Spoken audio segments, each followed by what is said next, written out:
Assalamualaikum warahmatullahi wabarakatuh. Kami dari kelompok 7 yang beranggotakan 3 orang. Yang pertama, saya sendiri, Salsabila Andriani sebagai moderator. Yang kedua, Rina Febriani sebagai pemateri. Dan yang ketiga, Putri Fadila sebagai pemateri. Pada kesempatan kali ini, kami dari kelompok 7 akan membahas materi atau topik tentang teknik-teknik pengambilan keputusan. Materi pertama yang akan disampaikan oleh Putri Fadila. Baik, terima kasih moderator. Materi pertama mengenai teknik-teknik pengambilan keputusan. Teknik pengambilan keputusan adalah suatu penerapan ilmu dan teknologi untuk mengambil keputusan dari sebuah pilihan atau masalah yang dihadapi. Teknik-teknik pengambilan keputusan yang dikemukakan oleh pakar Siagian SP antara lain: yang pertama brainstorming, yang kedua sinetik, yang ketiga konsensus thinking, yang keempat Delphi, yang kelima fishbowling, yang keenam didactic interaction, yang ketujuh collective bargaining.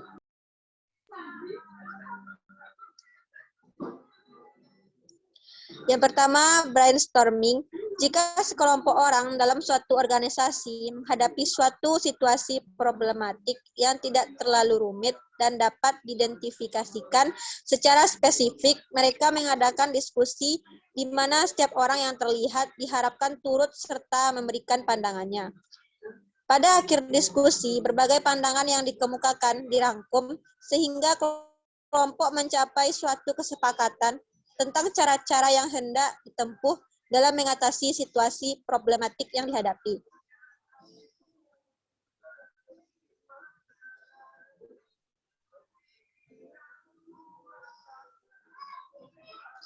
Baik, saya kembalikan kepada moderator.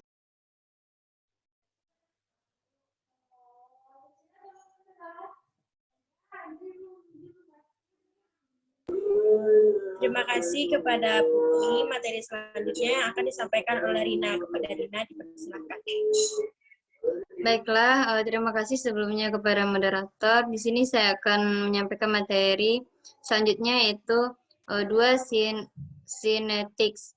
Seseorang di antara anggota kelompok peserta bertindak selaku pimpinan diskusi. Di antara para peserta ada seorang ahli dalam teori ilmiah pengambilan keputusan. Apakah ahli itu anggota organisasi atau tidak dipersoalkan. Pimpinan mengajak para peserta untuk mempelajari suatu situasi problematik secara menyeluruh. Kemudian masing-masing anggota kelompok mengetengahkan daya pikir kreatifnya tentang cara yang dipandang tepat untuk ditempuh.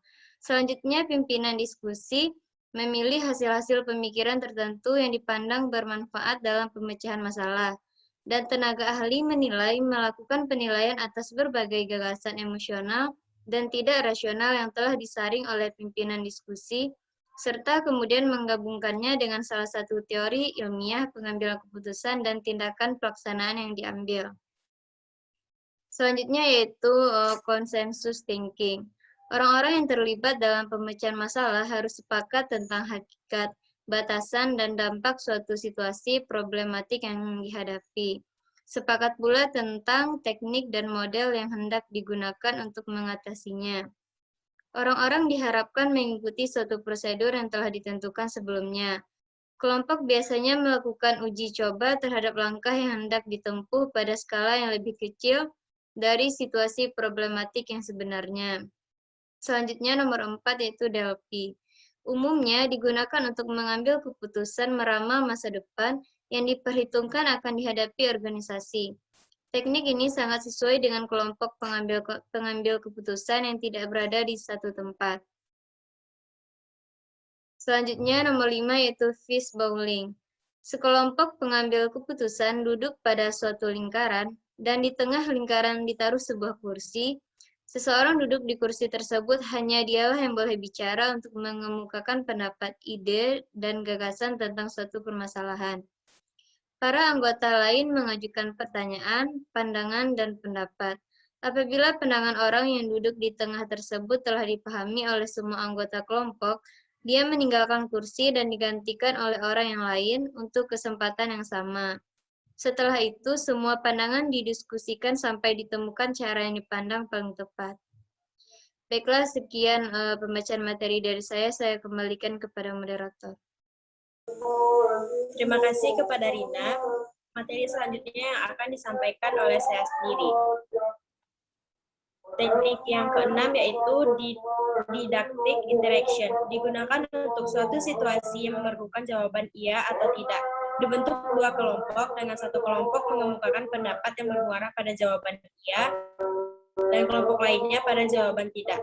Semua ide yang dikemukakan baik pro maupun kontra dicatat dengan teliti. Kemudian kedua kelompok bertemu dan mendiskusikan hasil catatan yang telah dibuat.